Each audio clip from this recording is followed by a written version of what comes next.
gamble. September 22nd, 1980, Baghdad, Iraq. Presidential Palace, 1 a.m. He had been awake for 22 hours, not from anxiety. Saddam Hussein did not permit himself the luxury of anxiety, but from the weight of administration that absolute power requires. At 53, he was president of Iraq, chairman of the Revolutionary Command Council, commander-in-chief of the armed forces, and secretary-general of the Ba'ath Party. He held every title that mattered and several that were invented to fill the ones he hadn't yet claimed. On the night of September 21st, 1980, he sat in his palace on the western bank of the Tigris River, and he made the last calculation of a man who had spent his entire life calculating. The Islamic Republic of Iran was, by his assessment, finished. The 1979 revolution had swept away the Shah's American-equipped, American-trained military officer corps. Khomeini's purges had gutted what remained. The American hostage crisis had isolated Tehran from the world. The economy was in freefall, and across the border, in the oil-rich Iranian province of Khuzestan, lived millions of ethnic Arabs. People Saddam believed would welcome Iraqi liberation, rise against Tehran, and hand him a quick, popular victory that would confirm Iraq's dominance of the Persian Gulf region. For a generation, he was wrong about everything. He did not know it yet. At 2 p.m. on September 22nd, 1980, Iraqi jets swept low over Tehran's Mehrabad airport and 10 other Iranian air bases simultaneously. The airstrikes were modeled on Israel's destruction of Arab air forces in the opening hours of the 1967 Six-Day War. But the Iranian aircraft had been dispersed. The strikes damaged runways and facilities. They did not destroy Iran's air force. Within hours, Iranian jets were in the air, bombing Iraqi cities, striking the oil refineries at Kirkuk, retaliating with a fury that told Saddam something his intelligence apparatus had failed to communicate. Iran was not finished. Iran was barely warming up. 6 Iraqi army divisions, 60,000 soldiers, more than 1,700 tanks crossed the international border the same afternoon. The flat, dry terrain of Khuzestan lay ahead of them, ideal for armored advance. By the end of October, Iraqi forces had captured Khorramshahr, Iran's largest port, in fighting so brutal that the city would be remembered forever as the City of Blood. They were threatening Abadan and the regional capital. To every outside observer, the war looked like it would be over in weeks. In Baghdad, victory champagne was already being selected. Nobody selected it again for 8 years. The reversal 1981 to 1982. Southern Iran. The front lines. The Ayatollah had a weapon Saddam could not match, could not purchase, and could not defeat with chemical agents or Soviet tanks. He had theology, and in the winter of 1981, he deployed it. The Basij, the Organization for the Mobilization of the Oppressed, was not an army in any conventional sense. It was a mass of volunteers, many of them teenage boys recruited from Iran's mosques and schools, told that dying in defense of the Islamic Republic was the highest act available to a Shia Muslim. They were given weapons, weeks of training, and plastic keys on cords to hang around their necks. The key to paradise. And they were sent in human waves across minefields, not to clear them with engineering equipment, but with their own bodies, so that Iranian armor could follow. The tactic was as effective as it was devastating. In the spring and summer of 1981, Iranian counteroffensives began reclaiming territory. By March 1982, Operation Undeniable Victory surrounded and destroyed 3 Iraqi divisions near Shush. 30,000 Iraqi soldiers taken prisoner in the largest mass capture in the region since 1973. Iranian forces recaptured the city of Khorramshahr in May 1982, retaking what Saddam had taken 7 months before. By June 1982, all Iranian territory was back in Iranian hands. The war was, by any rational calculation, over. Iraq had withdrawn to its pre-war borders. Iran had its territory restored. Saddam was offering a ceasefire. The equation made sense. The Ayatollah rejected it. Khomeini's decision in June 1982 to cross the border into Iraq is the pivot on which the entire war turns. Iran's goal shifted from defense to regime change. The overthrow of Saddam Hussein, the export of the Islamic Revolution, and the establishment of a friendly government in Baghdad. The problem was that the world, including the United States, the Soviet Union, France, Saudi Arabia, and Kuwait, had decided it could not allow Iran to win. And so what had begun as an Iraqi war of aggression became, from mid-1982, an Iranian war of expansion that the entire international community was willing to arm Saddam Hussein to prevent. The oil weapon was also turned against Iran. Iraq began attacking tankers carrying Iranian oil in 1984, opening the tanker war that would eventually damage 340 vessels and draw the US Navy into the Persian Gulf as Iran's active adversary. Iran, isolated and outgunned in equipment, responded the only way it could, with more bodies, more attacks, more waves of men crossing minefields, and the absolute refusal to admit that the revolution had met a war it could not win. The poison and the fire, 1983 to 1988. The front lines, the Gulf, the cities. In the spring of 1983, something new appeared on the battlefield. A yellow-gray cloud, low to the ground, drifting with the prevailing wind toward Iranian trench positions. It moved slowly, deliberately, as if it were part of the weather rather than a weapon. The soldiers who saw it first didn't run. They didn't yet know what it was. By the time they understood, it was already too late. Iraq had introduced chemical weapons to the Iran-Iraq war. First mustard gas, then nerve agents, tabun, sarin, and eventually VX, the most lethal chemical agent ever produced. The attacks began as battlefield weapons against Iranian infantry concentrations. By 1987, Iraq was using chemical agents as strategic weapons, not just to stop Iranian advances, but to poison the idea of advance itself, to make the Iranian soldier understand that no matter how much he believed in God and the revolution, the yellow cloud didn't care. The United Nations formally condemned Iraq in March 1986 for the use of chemical weapons. The condemnation was noted. Then, business continued as usual. The United States, which was providing Iraq with battlefield intelligence, agricultural credits that freed up money for weapons, and diplomatic cover in international forums, continued its support. The calculation in Washington was clear and was never stated publicly. An Iranian victory was worse than Iraqi war crimes.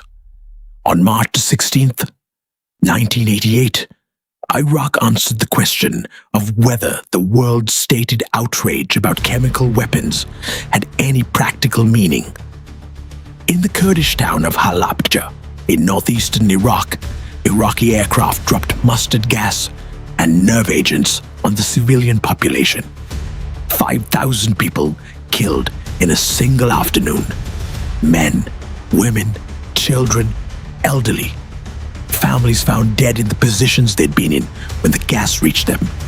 At dinner tables, in doorways, in the street. It was the largest chemical weapons attack on civilians in recorded history. The world expressed horror. It changed nothing about the flow of weapons to Baghdad. Meanwhile, the war had metastasized into a conflict that bore no relation to Saddam Hussein's original calculation. The War of the Cities, in which Iraq fired ballistic missiles at Tehran and Iran fired missiles at Baghdad, turned civilian populations into military targets. Iraqi engineers, working with East German technical assistance, modified their Scud missiles into Al-Hussein variants with enough range to reach Tehran. 190 missiles were fired at Iranian cities in 6 weeks in the spring of 1988. 30% of Tehran's population fled. The revolution that had been born in the streets of that city watched those same streets empty under missile fire. And on July 3rd, 1988, the USS Vincennes, a guided missile cruiser operating in Iranian territorial waters, shot down Iran Air Flight 655. All 290 passengers and crew died. Washington described it as a tragic error, offered condolences, and awarded the ship's commander the Legion of Merit upon his return home. Tehran called it murder. The truth of what it meant was simpler than either characterization. America and Iran were already, in every practical sense, at war.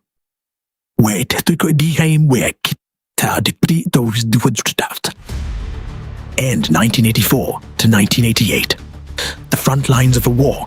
Nobody could win. By 1984, the war had become something its architects had never planned for and its soldiers could barely endure.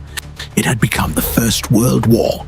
The trenches stretched from the Turkish mountains to the Persian Gulf, a scar across the landscape of the Middle East that echoed, with horrible precision, the Western Front of 1914 to 1918. Barbed wire, minefields, artillery duels that lasted for days, machine gun emplacements covering open ground across which infantry advanced in waves. Chemical weapons substituting for the original mustard gas of 1915. The geometry of attrition, rediscovered 60 years after the armistice in the desert heat, in a language neither Haig nor Foch had spoken. Iraq had rebuilt its army with extraordinary international support. By 1984, it was receiving weapons from the Soviet Union, France, China, Brazil, Egypt, and through back channels, information and intelligence from the United States. It had more than doubled its army to 500,000 soldiers. It had acquired advanced Soviet tanks, more than Iran's supply by a ratio of 5 to 1. It was spending, by some estimates, between 40 and 75% of its gross domestic product on the war. The Ba'athist state had become, in the truest sense, a total war state. Iran was spending $12 billion on foreign military purchases against Iraq's $44 billion. It was isolated from Western weapons markets by the hostage crisis and the revolution's hostility to everything American.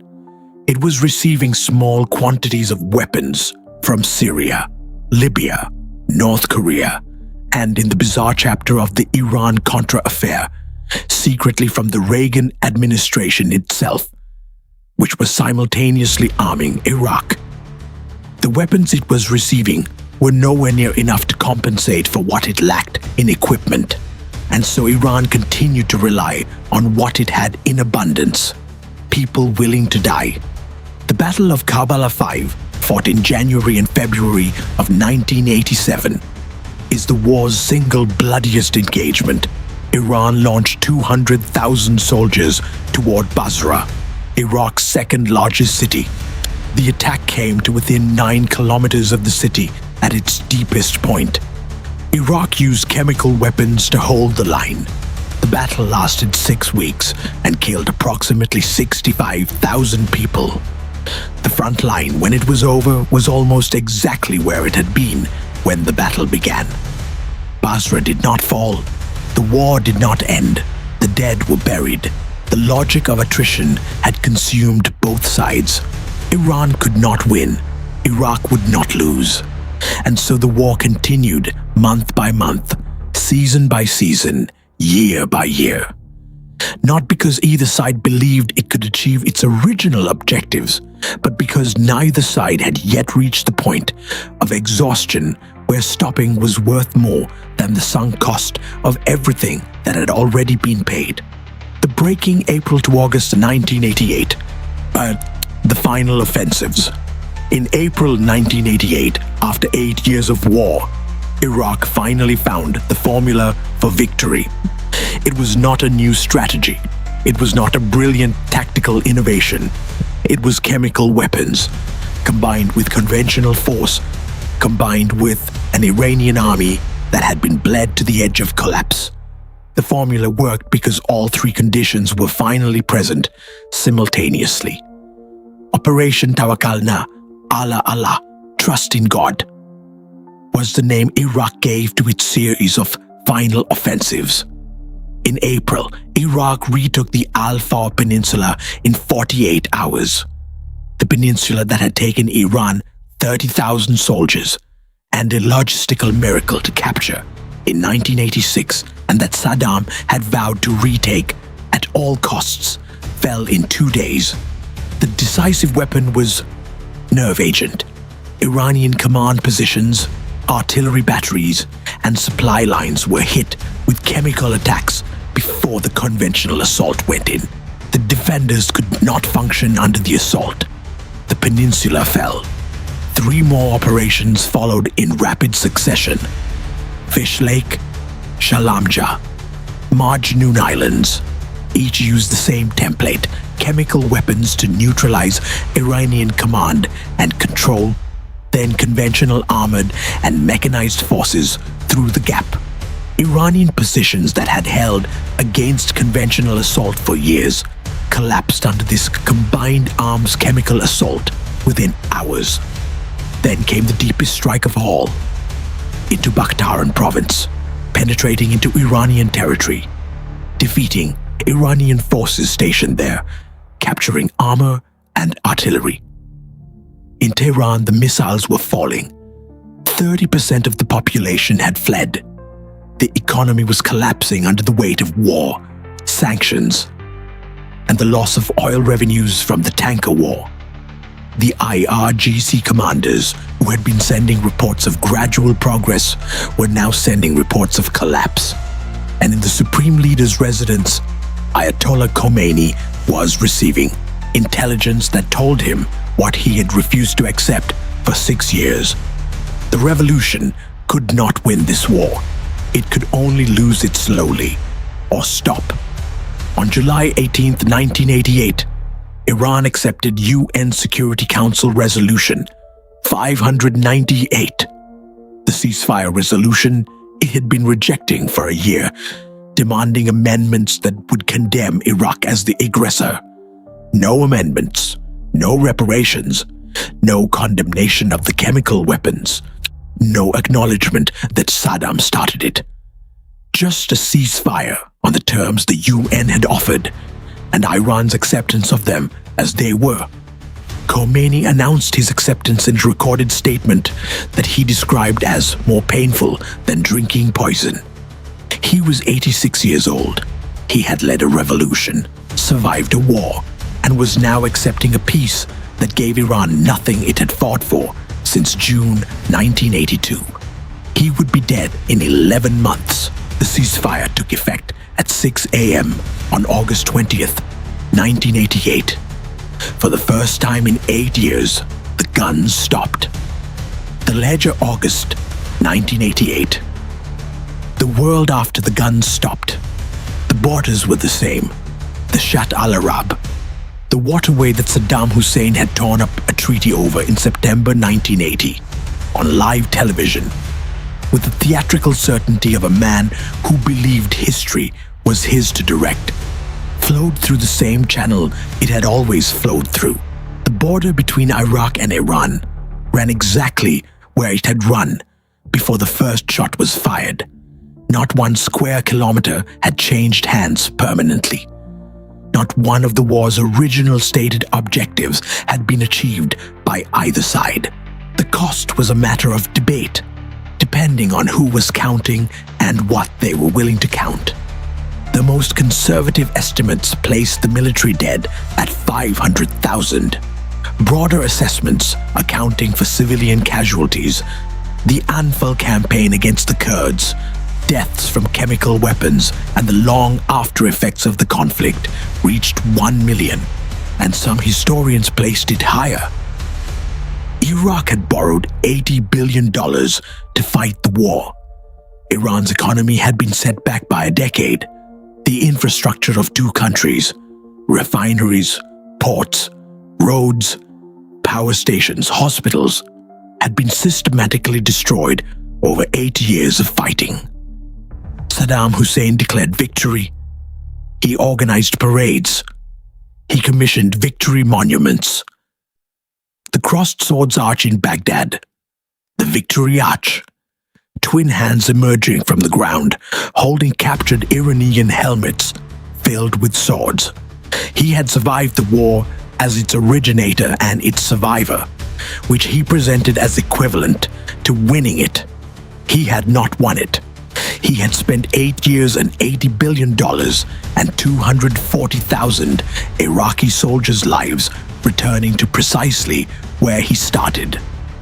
Khomeini's Iran claimed a different narrative. The revolution had endured its greatest test and survived. The Islamic Republic had held against the combined support of the United States, the Soviet Union, France, Saudi Arabia, Kuwait, and every other power that had armed and funded Iraq. This was in a sense true. It was also true that the war had transformed Iran's internal politics in ways that would define the country for generations. The war had elevated the IRGC from a revolutionary militia to the most powerful institution in Iran.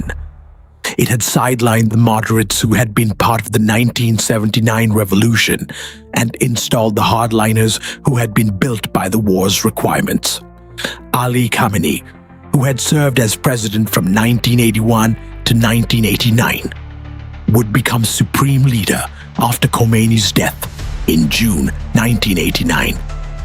The man who presided over Iran's most consequential decades, including its nuclear program and its confrontations with the West that culminated in the war of 2026, was a product of the Iran-Iraq War. On August 16, 1990, 2 weeks after invading Kuwait, with the world turning against him and needing to secure his eastern border, Saddam Hussein sent a letter to Iranian President Rafsanjani, reinstating the 1975 Algiers Agreement. Everything he had gone to war to overturn, he accepted in full. The waterway dispute, the border, all of it. The agreement he tore up on live television in 1980, in the action that symbolized the beginning of everything, was quietly restored by a letter from a man who had no choice. 1 million people had died for 10 years so that a dictator in Baghdad could write a letter. The long echo 1988 to 2026. Tlaeu, the consequences without end wars rarely end when the guns stop. They end, if they ever do, when their consequences are exhausted. By that measure, the Iran-Iraq war has not ended yet. The most immediate consequence arrived 2 years after the ceasefire. Iraq, $80 billion in debt, and with a battle-hardened army of 1 million soldiers with nothing to do, had been borrowing heavily from Kuwait throughout the war. Saddam believed Kuwait owed him a debt of gratitude for protecting the Arab world from Iranian expansionism, and therefore its loans should be forgiven. Kuwait disagreed. On August 2nd, 1990, the same Iraqi army that had spent 8 years failing to defeat Iran crossed another border into Kuwait and occupied it in 4 hours. The Gulf War of 1991, Desert Storm, followed within months. The Iran-Iraq War had directly caused the Gulf War, which directly caused the American occupation of Iraq in 2003, which directly caused the collapse of the Iraqi state, which directly caused the rise of ISIS. The chain of causation runs unbroken from September 22nd, 1980. The nuclear question is the most enduring consequence of all. The war taught both Iran and Iraq the same lesson at the same time, that conventional forces, no matter how large, could be overcome by a determined enemy with sufficient external support. The only true guarantee against destruction was the weapon that no external support could counter. Iraq pursued nuclear weapons in secret throughout the 1980s, using the cover of civilian programs and the money of oil wealth. Iran began its own nuclear research in the years after the war's end, gradually building enrichment capacity that would become the central point of conflict with the West for the next 3 decades. And that would produce, in February 2026, the war that began this conversation. The war also resolved in Iran's internal politics, the question of who would lead the Islamic Republic. The IRGC generals who had fought for 8 years emerged as Iran's most powerful institution, controlling not just defense, but construction, industry, and politics. The moderates who had dreamed of a different kind of revolution were sidelined by men whose entire worldview had been shaped by 8 years of being the most powerful nation in the world, trying to destroy them. They became, as a result, men who assumed the world was always trying to destroy them. They were not entirely wrong. In the marshes of southern Iraq, the terrain where some of the war's bitterest fighting took place, Saddam Hussein drained the wetlands after the 1991 Gulf War uprising, destroying in a few years what had existed for 5,000 years. The marsh Arabs who had lived there for millennia were dispersed. The landscape of the war was erased along with the culture that had inhabited it. Even the terrain was not spared the consequences. And in the military cemeteries of both countries, the rows of identical markers that extend to every horizon, the plastic keys still found in the hands of some of the bodies, the photographs pinned to gates and walls, the arithmetic of the war is made permanent. 8 years, 1 million dead. 2 countries emptied of a generation's worth of their youngest and most willing. 2 leaders who both declared victory. 2 nations that both lost. The Shat al-Arab, unchanged, flowing south to the Gulf, as it always has, carrying the silt of 2 great rivers through the land where the war began and ended and began again in different forms, and where, if history is anything to go by, it will begin again